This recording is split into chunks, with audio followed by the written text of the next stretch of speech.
Hello and welcome everyone, I'm Shedcape and this is Oriental Empires. In this video we'll first take a brief look at what Oriental Empires is, what it currently has to offer, and later on in the video, as well in subsequent videos, we'll do a playthrough of it, the length of which is unknown as of this recording. Could be 3 videos, could also be 30 depending on various factors such as how it goes and if the game is fun and stuff like that. The game is currently in early access, released just 2 weeks ago, or barely 2 weeks ago, on the 20th of September. I believe, and it's developed by Shining Pixel Studios and published by Iceberg Interactive. The game itself is a turn-based strategy game based in China, which you don't really get to see that much, which is, so, it's a nice change of scenery. And some people have called it Total War China, which is not too far off, but we'll go through that a bit later.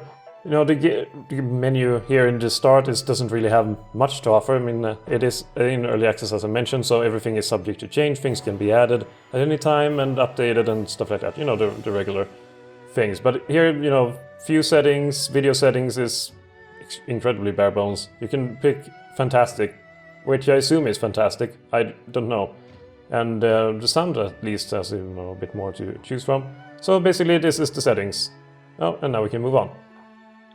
Here you have a selection of, you can continue campaign, load game, and single player, which consists of grand campaign, and then you also have custom game, in where you can, we can go into custom game real quick. And you have a few different map styles. You can select the map size of it. You can also have a random seed. I haven't tried this yet, and you have different geographies you can use if you want to play mostly in northern China or in southern China. Or all of China and stuff like that. You have some options. I don't know, if what it does yet. I haven't had a chance to really fiddle with it.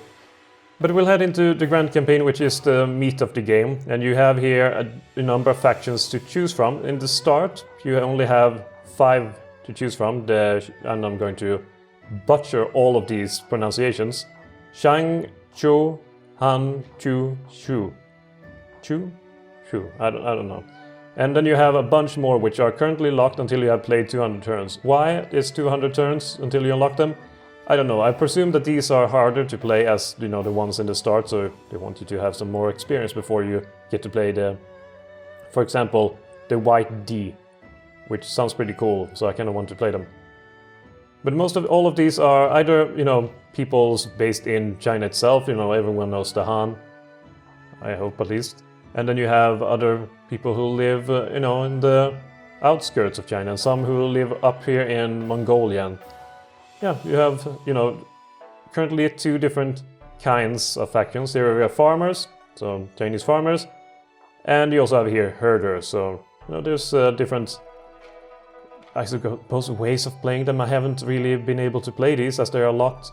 But for the sake of this playthrough and this showing, we will be playing as the Han, which are situated here, south of the Yellow River, which is pretty cool. So we'll start by playing the game and jump right into it.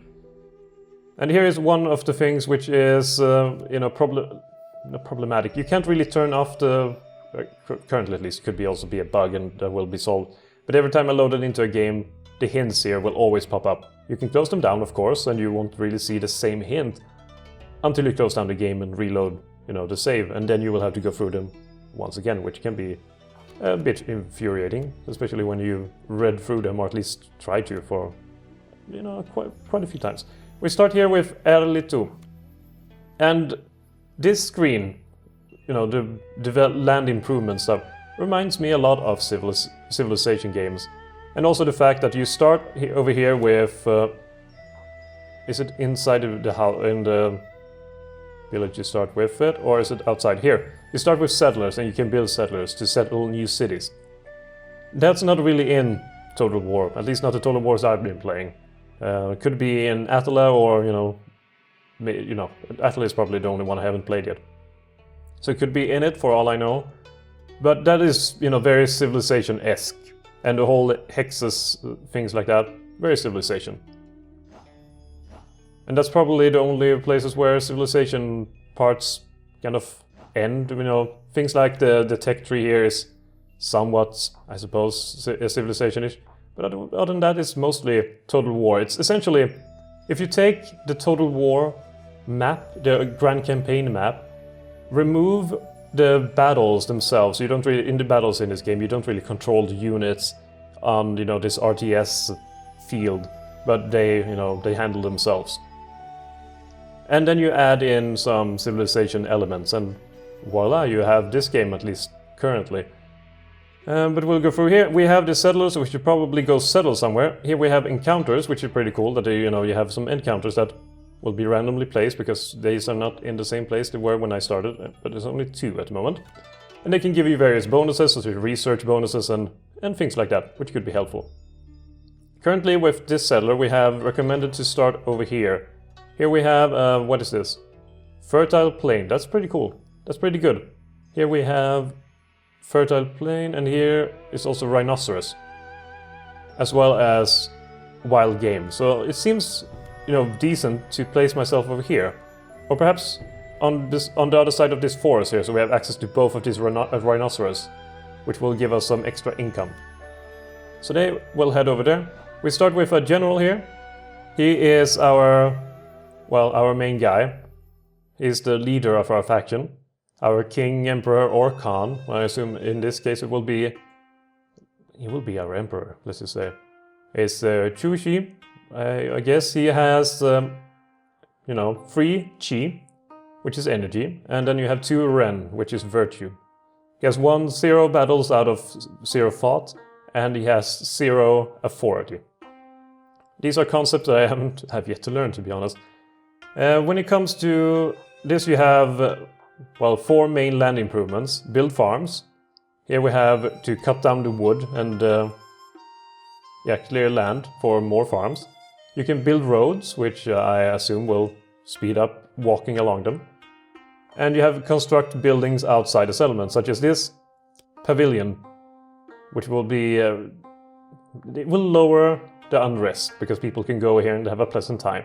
And if you're close to a river, you can build, you know, boats and stuff like that. If you're close to somewhere with copper, you can place a copper mine. Things like that. You also have here buildings which you can place inside, such as the palace.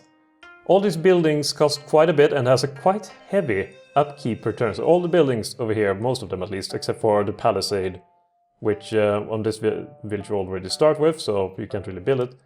That one, at least the first level of it, doesn't have any upkeep cost. Other than that, they will cost quite a bit to make.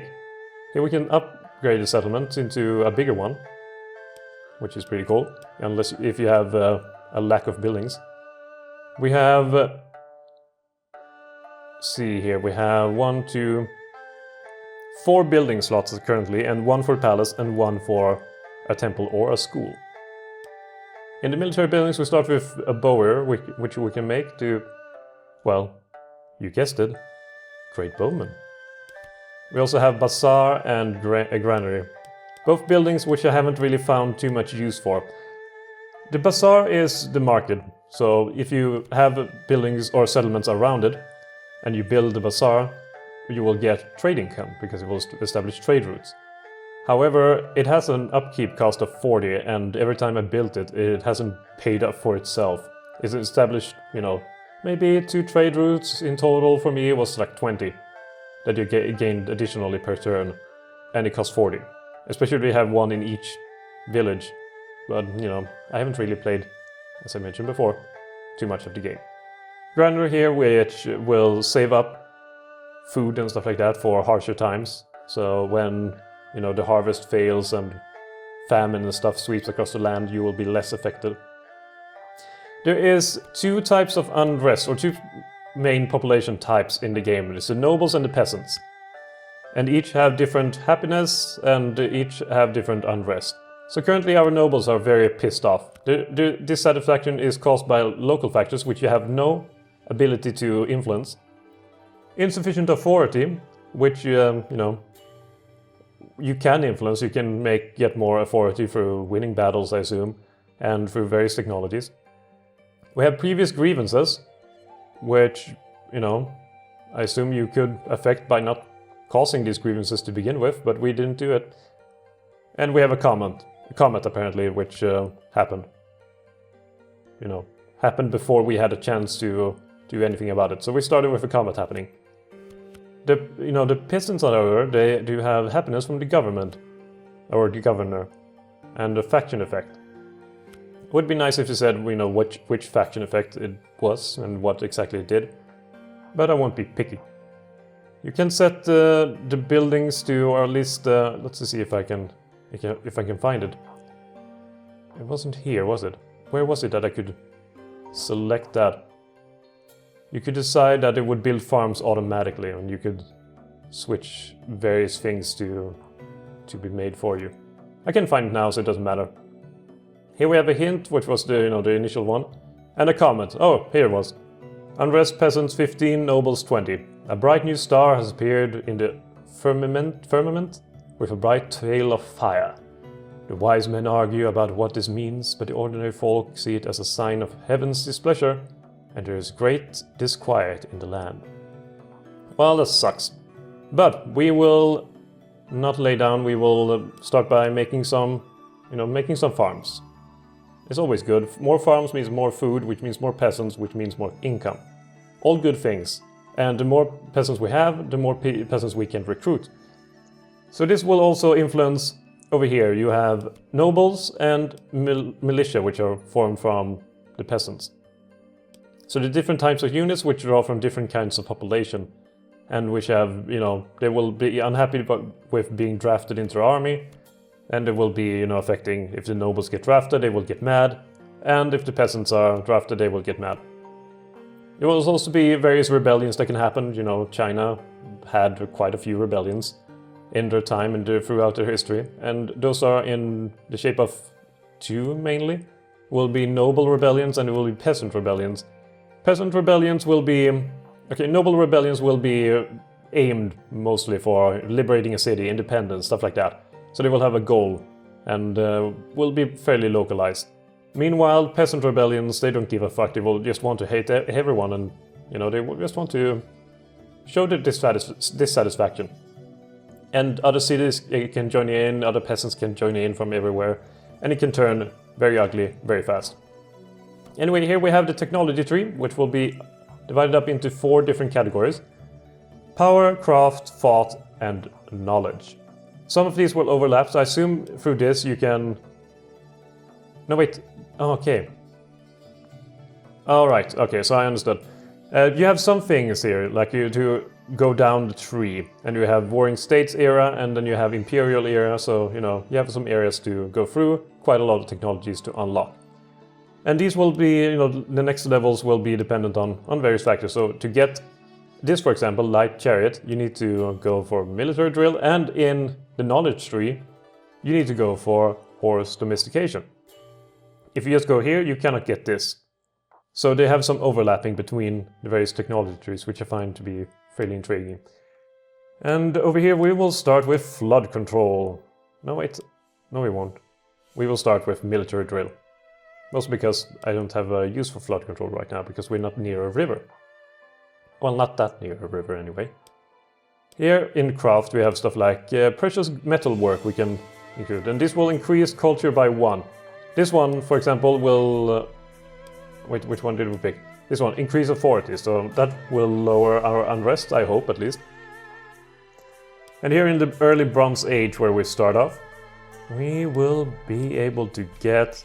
Let's go for precious metal work. And our bonus as playing the Han is 20% extra speed when doing power research. And some, some other ones have maluses to, for example, craft minus 10%, stuff like that, so you will take longer to research certain types, depending on which faction you do. However, one problem right now, at least, is that most of the factions are fairly faceless. They are mostly the same, except for some minor bonuses, for example, power. But other than that, they feel the same, more or less. More or less. We will go for as much fun as noble archers will be. Calendar seems to be better due to the increase in authority. So we have done that, and we will go back now. This one will take 3 turns to get to its place, so we can found a new city. Meanwhile, this city is having a population growth of 7.1. So it will take a while until it will grow further. But when it can move up to farms, we'll have more food and more room. So hopefully they will be happier then. Okay, so everything seems to be in order. Stack without orders, that's fine. We will not show me again. And here we go through the turns. So we'll show the turns, you can speed up the turn movements, so you don't have to wait as long. And here's also where battles will play out. So every unit moves, from all factions move at the same time. You set up in one turn and then, they won't go in the same turn order, like in, for example, Civilization, but it will all execute at the same time. At least that's what I've noticed so far. And the battles, okay, so maybe we can go through the battles. You have different stacks which you can basically set up as armies. And each unit you can set a battle plan for. So right now this one has the battle plan of attack, which will make a controlled attack using melee or missile as appropriate. If necessary, wait to coordinate with other units. And as you can see here, we have in total 7 different ones. Well, technically 8 with draw, could be a battle tactic. Next one is charge.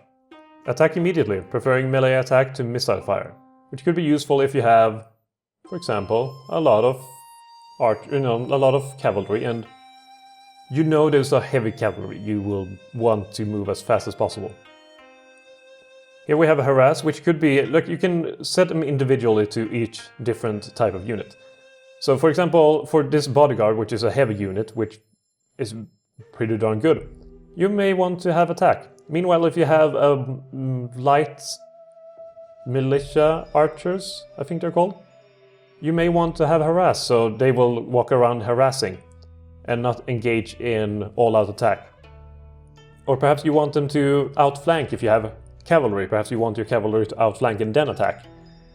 And then here we have ambush. Perhaps you have a lot of light units which are very mobile. Perhaps you will want to ambush the enemy and lure them in. Or defend. Perhaps you have heavily armed units and you want to stand your ground and not have attack. Maybe you have a better chance. If you have long spears, for example, they will probably work better in defense. So maybe you want them to defend. And you can set up, your battle tactic for each unit in that army. However, the problem currently at least is that the AI handling the battles, because you don't control the actual battles, you set up everything in advance and everything plays out. It's that, the AI is pretty darn stupid. I had one army before I recorded this video in this city, and it was consisting of 1 archer and 1 light unit. I took the archer and put harass, so I would want him to keep back and not attack. Meanwhile, the light guy I had as attack, just so he will attack and cover, the archer guy. What happened was the archer guy went ahead, went into melee with the enemy unit, got crushed, and then the other guy just kind of strolled along and walked in there and also got crushed. It made no sense. Anyway, here we have a new heir, which will be the one who will take over our faction should our leader die, which he hopefully will not. He's actually a fairly decent heir with 2 in G and 2 in Ren. No authority though, but well, who has authority in this universe? No one in my land has authority. And speaking of authority, perhaps it will be better if we had some light spearmen and perhaps a noble axeman. They cost quite a bit in upkeep. They are very fast in being produced though. So it could be an idea, and it also doesn't cost anything to actually create or draft. So it's an idea to just call upon units as you need them. Here our settlers are bravely marching through the land, and now they have reached almost the place where they need to go. And I almost forgot encounters here. We have an eclipse, which will cause a lot of unrest. Holy shit! We are unlucky. So now we have eclipse and a comet at the same time, as apart from everything else. So we have 100 in dissatisfaction. Fortunately, we have governor, which will create a little bit, and our military strength here is suppressing them, but only a little bit. And that's not very good. We need to make sure that they do not cause a rebellion this early. and move forward a little bit more in time. The turns in the beginning, as in most of these games, go by fairly quickly. No big deal there. Here we have an encounter, and the encounter reads, Famous craftsman. We will get the technology decorated ceramics if we pay 144. You can decline, or it's mostly like, not at this moment, but we can go back later and use it up unless someone else walks by and takes it before us. But since it's a free technology, I don't know how far down the technology tree it is, I don't really know what it does. It seems like a good deal enough, so we pay it, and we will get one technology in craft, which was here, decorated ceramics. And that's good, I like it. That's one technology less to deal with. And here we have two more. I noticed that some will give technology, some will give, you know, authority. Some will be like a deal where you will get a lot of money, but you will lose authority and stuff like that. So there's, you know, a somewhat decent variety currently of things that could happen. Let's found the city, and we have Yanqi. And in the beginning, all you can really do is set up some farms. But since it doesn't have much population, we just kind of need for it to recharge. We can't even recruit anything at the moment, since it's just recently been established. But what we can do is start to make another settler. And we have, next one is 16 turns, so it takes a, you know, you can only make so many at the same time. There we go, and move to the next turn. And he is moving about, getting closer to, oh, enemy. Malicious light spearmen from bandits. Damn bandits. What I've noticed though is that you cannot let your towns be undefended. The enemy will punish you for it. You kind of need to have armies stationed everywhere, or at least be vigilant and build, you know, your walls and stuff like that. So you always have some units to protect against forces, because, you know, lights. Like, I assumed that I had a town settled here, and that the guy, you know, a bit outside. An enemy walked by, we weren't hostile towards each other, or well, we weren't at war with each other, and then suddenly I lost the city. Which I assume, you know, I should have prepared a little in advance before that, but it's, it happened so quickly. Here we have another encounter. Lighten your load. What the hell does that even mean? It's a trap. The bandits attack and you barely escape with your life. The bandits relieve of... Okay, so... yeah, we lost 356. And yeah, we had no way of influencing that. At least he didn't die. So we should move on to the next. So they can be pretty darn evil, these guys. You can set which way they're facing, which will help out in battle. So we could decide that they should face in a different direction, if we want to.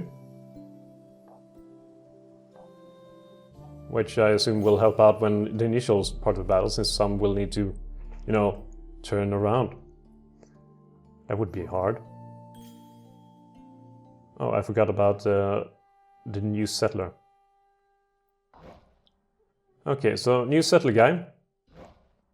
We will select you and only you. Actually, we won't select only you.